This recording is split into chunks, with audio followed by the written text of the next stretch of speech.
take a quick note of the announcements in the bulletin. First of all, I want to call your attention to the meeting today at the Fellowship Hall from 3 until 5. It's the second meeting of the Imagine Hub, and if you're interested in attending, there will be representatives from Baptist churches all over the area. So Wednesday evening is Bible study, preceded by prayer time. Next Sunday will be our church council meeting, as it will be the first Sunday in March. And Ash Wednesday is next Wednesday, March 5th, not this coming, but the following Wednesday. So you have all of the first week's announcements in here. Kickoff at daylight saving time. And I guess that's the official kickoff of the spring. So, does anybody else have any other announcements? Anything you need to mention? All right, if you would stand please and join me in our call to worship on page 772, Psalms 37, 1 through 11. Do not be angry because of the wicked. Do not be envious of wrongdoers.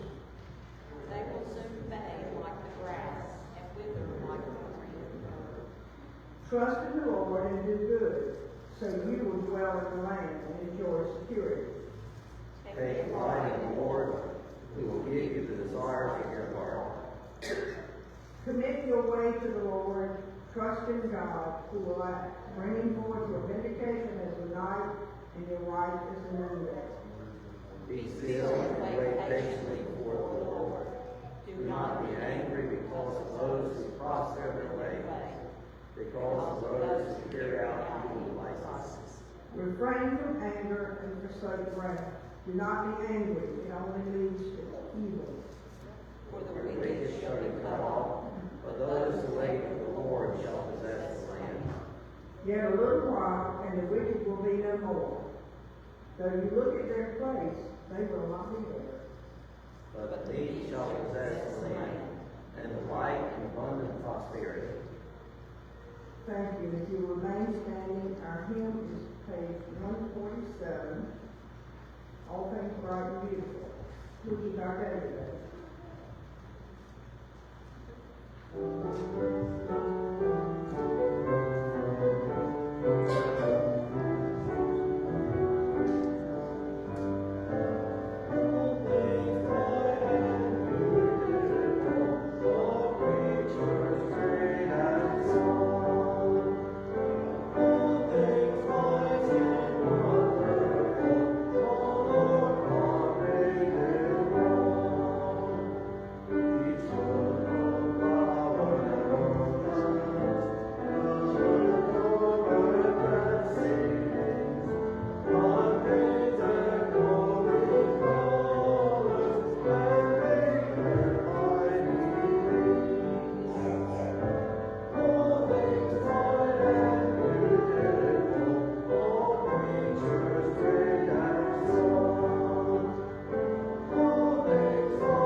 Jesus Christ, his only Son, our Lord, who was conceived by the Holy Spirit, born of the Virgin Mary, suffered under Pontius Pilate, was crucified, dead, and buried. The third day he arose from the dead. He ascended into heaven, and sitteth at the right hand of God the Father Almighty. From thence he shall come to judge the quick and the dead. I believe in the Holy Spirit, the Holy Catholic Church, the communion of saints, the forgiveness of sins, the resurrection of the body, and the life everlasting.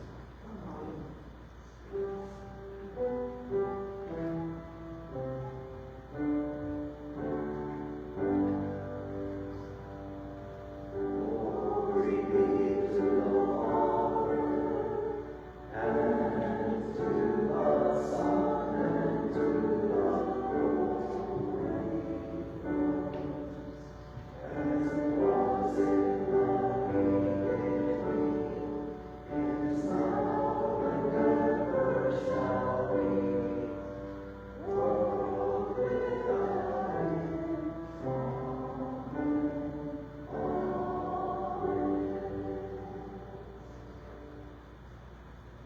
You may be seated.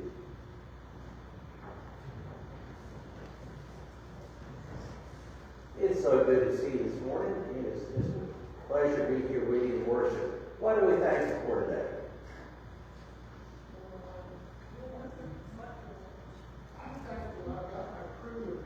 Yeah, we are glad to see you here.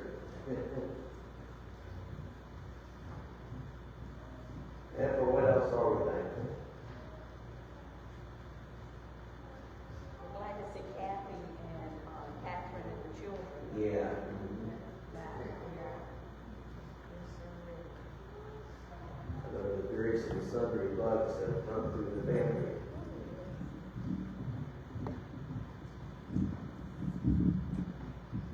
Others.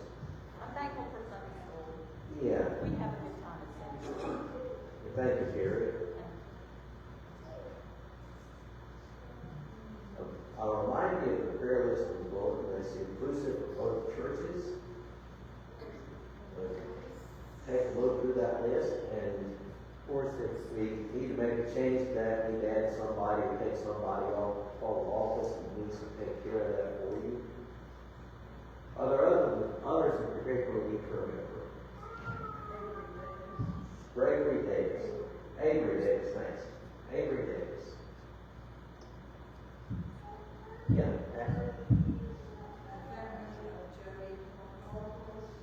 Family Jody Cornwall. Thanks. It's not our part of Christian, but the Pope is very, very ill. Remember him and our brethren in the Roman Catholic Church.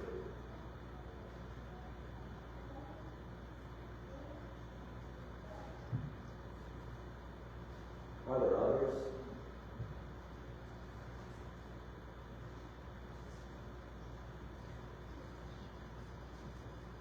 If not, as we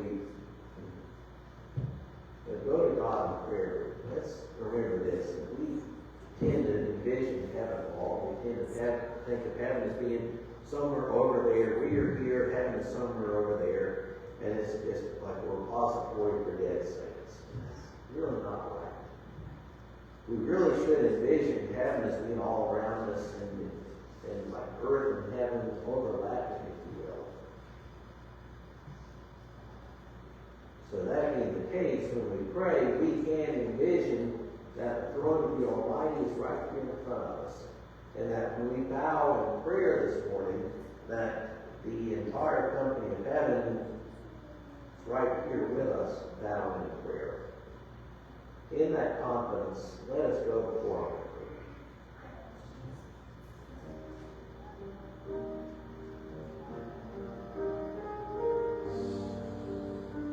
Almighty and most merciful God, O Lord, you have made everything. And we know that apart from you, we are nothing. O Lord, when we are honest, we acknowledge that we are yours. We are not self-made.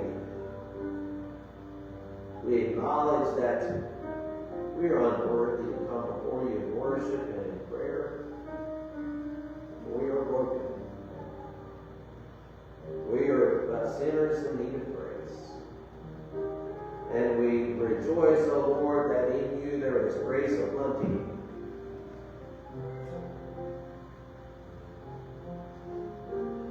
Lord, as we pray today, speak to us. Speak to us. Words of grace and truth and forgiveness and peace. Lord God, you know the things that weigh on us. Where there's grief, where there's mourning, bring comfort and peace. Where there's illness or injury, O Lord, we pray for healing.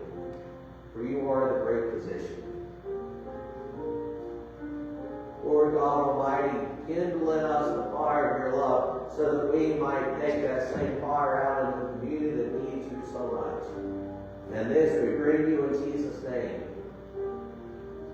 Now let us continue in prayer using the words that he taught us, saying, Our Father, who art in heaven, hallowed be thy name. Thy kingdom come, thy will be done, on earth as it is in heaven. Give us this day our daily bread, and forgive us our trespasses, as we forgive those who trespass against us. And lead us not into temptation, but deliver us from evil. For thine is the kingdom, and the power, and the glory forever. Amen.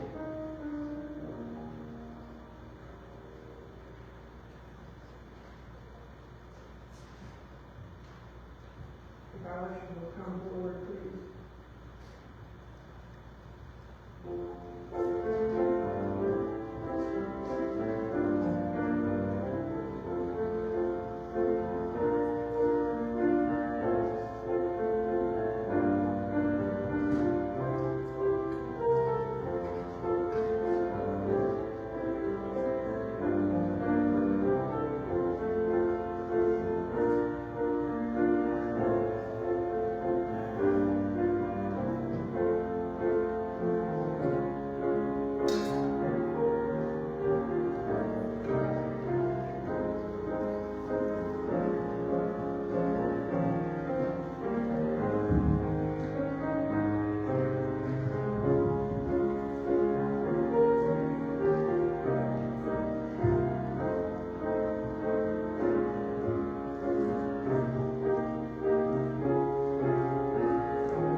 Please accept them and use them for your glory.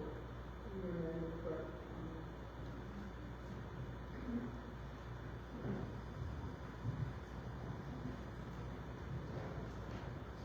If you'll turn in your bulletin to our prayer for the nation,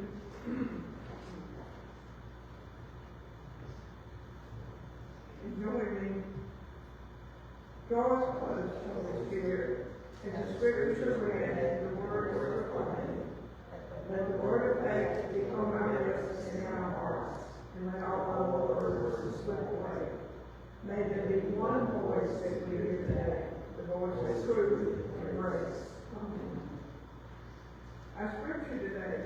gospel reading comes from Luke, chapter 6, verses 27 through 38. That's on page 78 in the Pew Bible. But I say to you that listen, love your enemies, do good to those who hate you, bless those who curse you, and pray for those who abuse you. If anyone strikes you on the cheek, offer the other also. And from anyone who takes away your coat, do not withhold even your shirt. Give to everyone who begs from you, and if anyone takes away your goods, do not ask for them again. Do to others as you would have them do to you. If you love those who love you, what credit is that to you? For even sinners love those who love them. If you do good to those who do good to you, what credit is that to you? For even sinners do the same. If you lend to those from whom you hope to receive, what credit is that to you? Even sinners lend to sinners to receive as much again. But love your enemies, do good, and lend, expecting nothing in return. Your reward will be great, and you will be children of the Most High, for He is kind to the ungrateful and the wicked. Be merciful, just as your Father is merciful. Do not judge, and you will not be judged. Do not condemn, and you will not be condemned. Forgive, and you will be forgiven. Give, and it will be given to you. A good measure, pressed down, shaken together, running over, will be placed on your lap. For the measure you give will be the measure that you get back.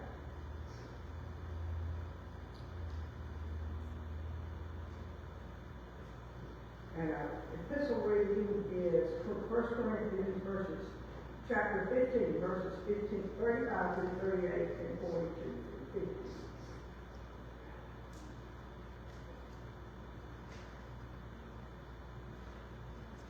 The resurrection body. But someone will ask, how are the dead raised? With what kind of body do they come? Fool, what you sow does not come to life unless it dies. And as for what you sow, you do not sow the body that is to be, but a bare seed, perhaps of wheat or some other grain. But God gives it a body as He has chosen, and to each kind seed its own body. So it is with the resurrection of the dead. What is sown is perishable. What is raised is imperishable. It is sown in dishonor. It is raised in glory. It is sown in weakness, and it is raised in power. It is sown a physical body. It is raised a spiritual body. If there is a physical body, there is also a spiritual body. Thus it is written, the first man, Adam, became a life-giving spirit. But it is not the spiritual that is first, but the physical, and then the spiritual. The first man was from the earth, a man of dust. The second man is from heaven. As was the man of dust, so are those who are of the dust, and as is the man of heaven, so are those who are of heaven. Just as we have borne the image of the man of dust, we will also bear the image of the man of heaven. The word of God for the people of God. Thanks be to God. All right, and okay, join with me. Well, we have children, Mama said. You do children, Mama? Yep. Okay.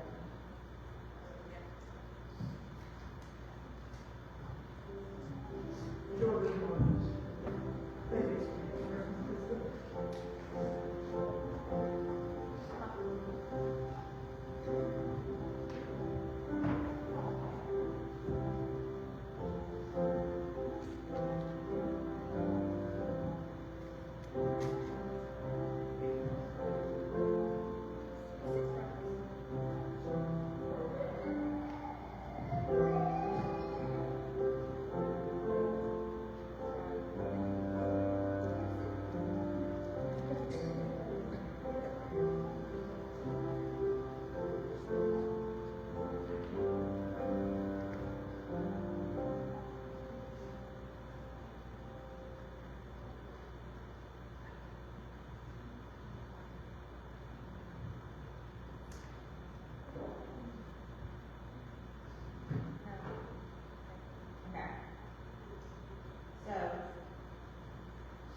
ever had a day that was so wonderful that you wanted it to last forever?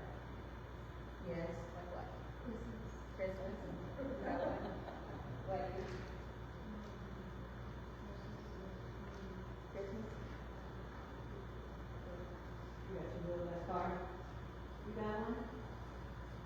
Your birthday card? So, did you know that Jesus' disciples had days like that too? So our Bible lesson is about one of those days. One day Jesus took Peter, James, and John with him up onto the mountain to pray. As Jesus was praying, something very strange happened.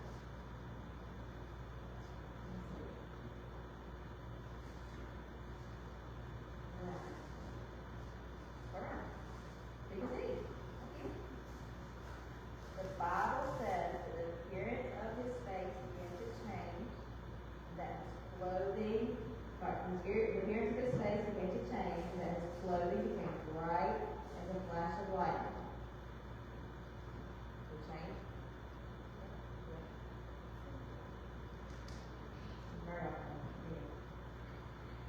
Alright, so then Moses and Elijah, two men that had gone to heaven a long, long time ago, appeared with Jesus. They were talking with Jesus about how he was going to die. When Peter saw this, he could not believe his eyes. How could Moses and Elijah be here, standing and talking with Jesus? The whole thing was incredible. Peter told Jesus that he thought they should stay up there in the mountain and build 3 tents, one for Jesus, one for Moses, and one for Elijah. Peter didn't understand that this wonderful experience on the mountain was not meant to last. It was just a place to stop. It was not a place to stop and set up camp, but a starting place for God's greatest gift, the gift of salvation. Following this moment on the mountain, Jesus died on the cross, was buried, and rose from the grave so that you and I can have eternal life in heaven. If they had stayed on the mountain, they would have missed out on everything that was still to come. So, you and I will have many wonderful experiences as we follow Jesus. There's a song that says, every day with Jesus is sweeter than the day before it. When we have a great mountaintop experience, like Peter did in today's lesson, we may wish that it would never end, but remember, when we follow Jesus and accept him as our Lord and Savior, the best is yet to come. Alright, we're praying for the Lord.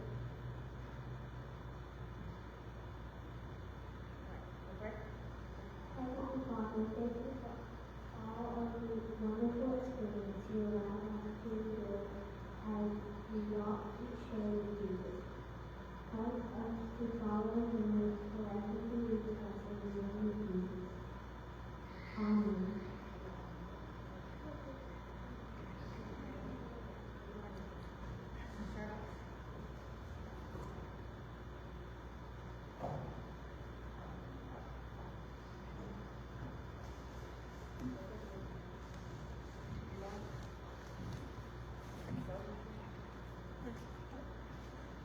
Thank you, Catherine.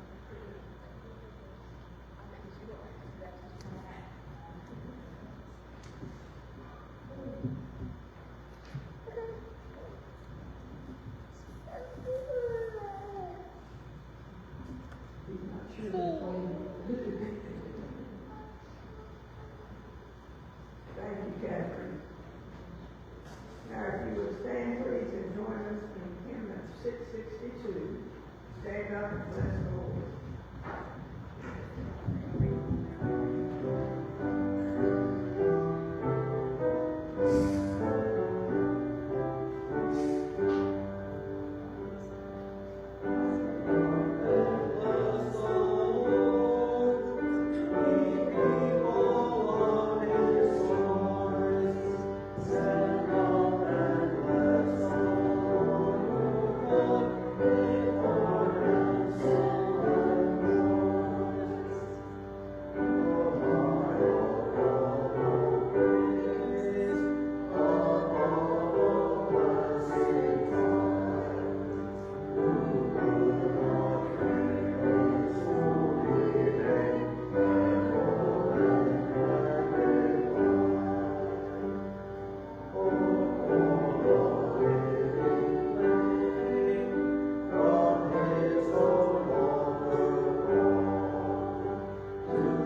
sermon is drawn from Nehemiah.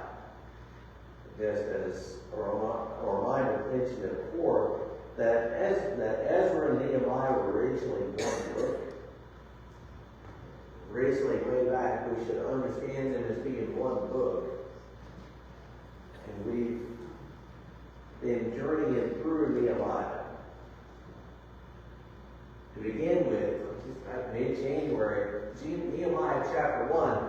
Nehemiah he's been born in exile. He's never been to their ancestral homeland. But his brothers and friends are returned from a trip to Jerusalem, and they tell him what they see, and it breaks his heart. The temple is rebuilt, but the city itself is still largely in ruins, and the people are discouraged. So he grieves, and he grieves, and the grieving turns into heartfelt anguish prayer. In Nehemiah chapter 2, he has an opportunity to come before the king. He's a cupbearer to the king, which means that when the king wants his good wine, Nehemiah brings it. So it gives him this opportunity, and given the opportunity, he gets permission to return back home to rebuild walls. And the king, Artaxerxes is his name, gives him letters of permission to give to various governors he may encounter. In chapter 3, they began rebuilding the wall. There are two basic principles. One is the work of everybody, not just this small group or that small group. And also the basic principle that each person or family rebuilds the wall in front of their house. And then they encountered in opposition along the way in chapter 4. And last week, after they rebuilt the wall, after they finished rebuilding the wall, which they accomplished in 52 days, all the people gathered as one by the water gate and heard Ezra the scribe and the priest read from the book of the law. And that takes us to today. We're reading from chapter 9, 1 to 8, and then 34 to 38.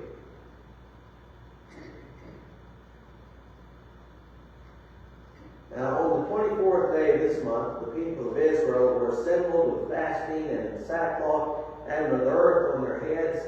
And the Israelites separated themselves from all foreigners and stood and confessed their sins and the iniquities of their fathers. And they stood up in their place and read from the book of the law of the Lord their God for a quarter of the day. For another quarter of it they made confession and worshiped the Lord their God. On the stairs of the Levites stood Jeshua, Bani, Kadmiel, Shebaniah, Buni, Sherebiah, Bani, and Kenai, and they cried with a loud voice to the Lord their God. Then the Levites, Jeshua, Kadmiel, Bani, Hashabniah, Sherebiah, Hodiah, Shebaniah, and Pethahiah said, "Stand up and bless the Lord your God from everlasting to everlasting. Blessed be your glorious name, which is exalted above all blessing and praise. You are the Lord, you alone. You have made heaven, the heaven of heavens, with all their host, the earth and all that is on it, the sea and all that is in them. And you preserve all of them, and the host of heaven worships you. You are the Lord, the God who chose Abraham and brought him out of Ur of the Chaldeans, and gave him the name of Abraham. Found his heart faithful before you, and made with him the covenant to give to his offspring the land of the Canaanite, the Hittite, the Amorite, the Perizzite, the Jebusite, and the Girgasite. And you have kept your promise, for you are righteous." Then skip into verse 34. Our kings, our princes, our priests, and our fathers have not kept your law or paid attention to your commandments and your warnings you gave them. Even in their own kingdom, and amid your great goodness that you gave them, and in the large and rich land you set before them, they did not serve you or turn from their wicked works. Behold, we are slaves this day in the land that you gave to our fathers to enjoy its fruit and its good gifts. Behold, we are slaves, and its rich yield does not go to the kings whom you have set over us because of our sins. They rule over our bodies and over our livestock as they please, and we are in great distress. Because of all this, we make a firm covenant in writing. On the sealed document are the names of our princes, our Levites, and our priests. That is the word of God for us, the people of God. Thanks be to God. 10 years ago, about a little like 10 years and 1 month, I guess, I ran what was my 8th marathon. It was in Charleston, Martin Luther King weekend in 2015. It was a beautiful day for a run. And it was lower 30s that morning, which meant by the time you finish a run, that length is maybe 50 degrees, absolutely perfect, not much wind. The race started sort of the west side of Charleston near the Ashley River. You went by the Coast Guard station, which is on the Ashley River, in and around that neighborhood there, down to the Battery, and then back up towards North Charleston. I noticed in the first half of the race that after a certain point, the mile markers that are posted along the way didn't match what my watch said. I've got a GPS watch that tells me how far I've gone. After a certain point, I noticed that if I saw a sign that said 4 miles, my watch said 4.2. That's interesting. And I kept expecting it to correct itself. It never did. And then the second half of the race, it went from about 0.2 up to about half a mile. So I see a sign that says 16 miles. I look at my watch and it says 16 and a half. Sign says 21 miles and my watch says 21 and a half. And it messed with my mind. I didn't have which is right? Is my watch that far off? Or are the signs off? Finally finished, and my watch read 26.7 miles. And pretty much everybody that finished, we at 26.6, 26.7. And the race organizers that afternoon announced that the pace car had taken a wrong turn. And about 2 miles in, they'd taken a wrong turn that added a couple of tenths of a mile. Now, something else happened in the back half of the race. I don't know what that was. They didn't acknowledge that. And some clever soul created this as an image. Oops, 26.7. I saw another one like this, the world's longest marathon. Marathon is a set distance, 26.2. But they made the world's longest. And it was so hard. I don't know where the finish line is. Things start breaking down and things start hurting, and you don't know for certain how much longer it is. And I use that throughout this series of sermons on Nehemiah, that the finish line seems to keep moving. But last week, we read how all the people gathered as one. They gathered as one by the water gate, and Ezra, who is described both as a scribe and a priest, reads from the book of the law for 6 hours. And then, if you read through the back half of chapter 8, there's more reading from the book of the law. He reads from the book of the law again for 3 hours in the passage that I read today. So it begins with the reading and the hearing of the word. New Testament writer says, for the word of God is sharper than any two-edged sword. The word is a powerful thing. The Old Testament, frequently you see something like this. And the word of the Lord came to whoever the prophet. The word of the Lord came to Isaiah the prophet, or Amos, or Jeremiah the prophet. The word of the Lord came to insert the name of your favorite prophet. Devar Yahweh in Hebrew. The word of the Lord. So the word of the Lord came to this prophet or that prophet. The word of the Lord as is written and bound for us. The word of the Lord ultimately incarnate, the incarnate word that is Jesus Christ. Ezra reads from the book of the law, reads from the word in chapter 8, reads from it again here at the beginning of chapter 9. Reads from it when they gathered, when they assembled for the Feast of Booths in chapter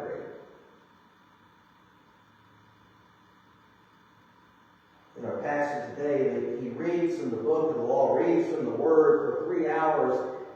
3 hours they hear it, and then the next 3 hours are in confession and worship.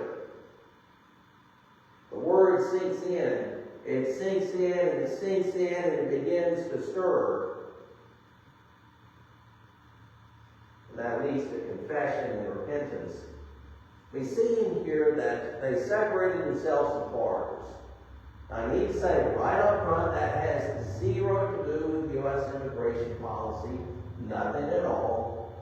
You can believe whatever you want to about U.S. immigration policy, but this phrase has nothing to do with that. There are a couple of things here. First, in Israel's history, they had a bad habit of following worship patterns of other people. Foreigners or sojourners, people, they had a bad habit of adapting the worship of this god or that god or whatever. And so, this is our time, we got to get right. And so, for a time, we can't watch you right now. I think the Old Testament is sort of, there is a built-in tension. On the one hand, they're warned against worshiping false gods of other people's other lands, but on the other hand, they're commanded over and over again to be merciful and be compassionate to the alien sojourner in the midst. The next thing is this. This is a dim issue. So, go back to your childhood. When you remember back to your childhood, you're a little kid, and you've got a couple of friends over to play or something. And there's some family issue that comes up, and your friends have to go back home because you got to deal with this. Maybe that's a good way to envision this. This is an Israel problem. It's a Judah problem. It's not a foreigner problem. They got to deal with this.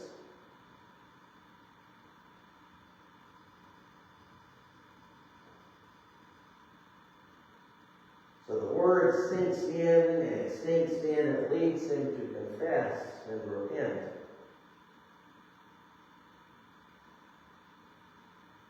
They've got to clean up their own house. The word can be like a giant flashlight. It can be like a giant light that you shine into a closet. And when you shine a powerful enough light into a closet, well, what do you see? You see dirt and dust and cobwebs and all the rest. And so this powerful flashlight has been shined into the crevices of their lives. They're exposed. And as it sinks in, it leads to confession, and confession leads to renewal. Renewal doesn't come when we, believers, yell and scream at non-believers to repent. That just makes us self-righteous. How does renewal come? Renewal comes when we ourselves repent. And Jesus said, don't worry about the speck in your brother's eye. First, worry about the plank in your own eye.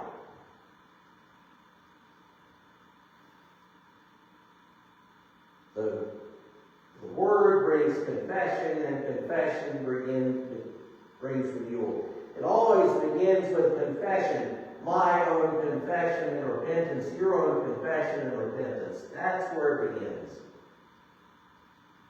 That is what is most important in our lives with the Lord. My life individually, your life individually. My confession, your confession, my repentance, your repentance. My relationship with God is healed when I confess. Your relationship with God is healed when you confess.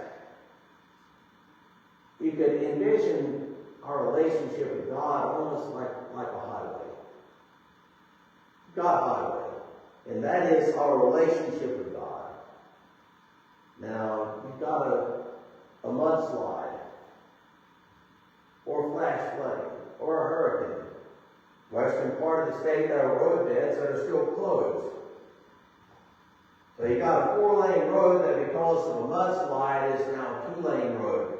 The communication doesn't work as well. And that is sort of the way sin works in our lives. It slows down and messes up our communication with God. And that communication is restored when we individually, and sometimes corporately, confess and repent.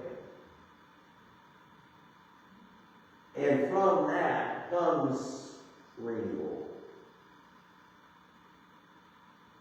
2 years ago, probably 2 years ago to the day, right about this same time 2 years ago, they had the famous Asbury renewal. This went on for 2 or 3 weeks. How did that begin? It didn't begin with the right song, and it didn't begin with the most amazing sermon. I read an interview with a guy who happened to be preaching the chapel sermon that day. They had chapel service, as usual, that day. He got in his car after the chapel service, called his wife, and complained to her that the message just didn't land. And anybody that's ever preached or spoken, there sometimes that happens. You'll come away knowing that for whatever reason, it just hadn't landed. And he called her, his wife, and complaining that he's done his best, but it just didn't land. Well, while he's telling her that, the Spirit's moving. What happened? After the service is over, after he's pronounced the benediction, after the last chords of the last song are over, a group of students stay behind. I'm sorry, I shouldn't have done that to you.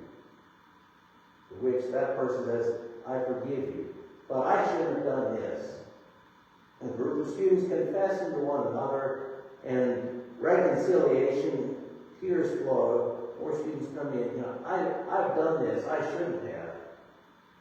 And the Spirit begins to move. That's where it happened. It came spontaneously just out of confession.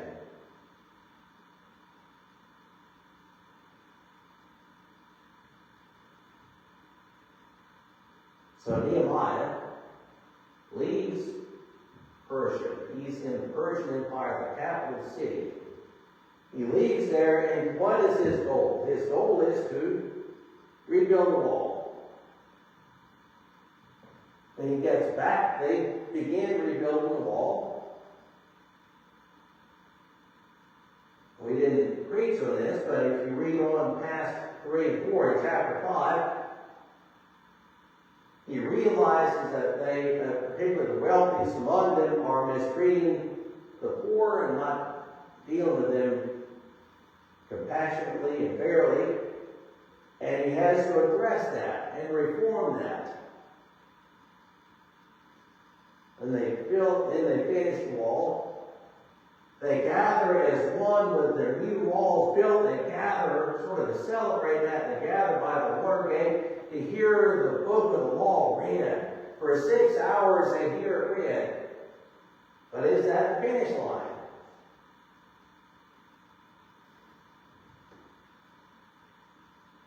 They end here. They end here, renewing the covenant. The last phrase that I read, they renew the covenant.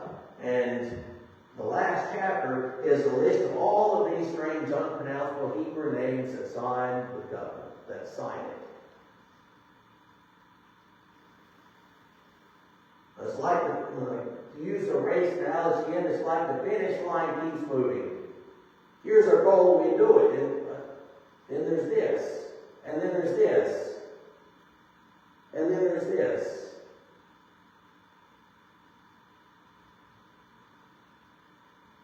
When he left Persia, when he left the Persian Empire, Nehemiah did not know the end game. God did.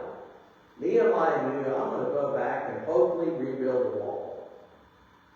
God knew that there was other stuff in store. Nehemiah didn't know that. And guess what, folks? That's okay. That's okay.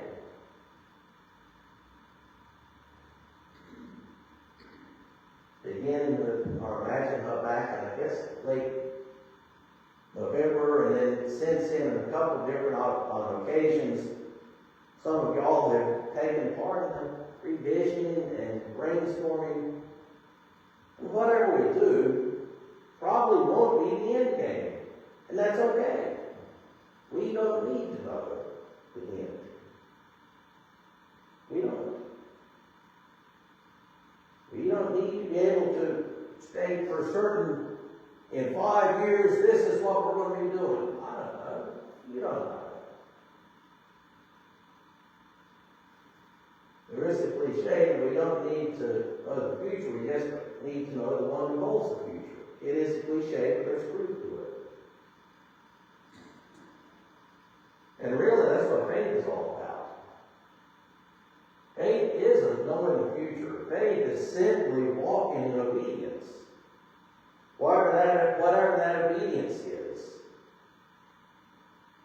A great song is probably 40 years old now. I hate to call it contemporary Christian music when it's 40 years old, but it's good stuff. As this phrase. To hear in my heart, to see with my soul, be God in my hand I cannot hold. To trust in the way that I cannot see. That's what faith must be. Oh, that's good. To hear with my heart, to see with my soul, be God in my hand I cannot hold. To trust in the way I cannot see. That's what faith must be. We don't know what tomorrow is. We don't know what next year is or 10 years from now is. We don't know that. We don't need to know that. Our calling right now is simply to be obedient. Simply to be obedient. Follow the Lord today to the next day. From the next day to the day after that. That is our calling. We hear the word and we confess, we renew, and we follow. And we follow. That is the Christian life, isn't it? That is the Christian life. Our closing hymn, number 77, How Great Thou Art.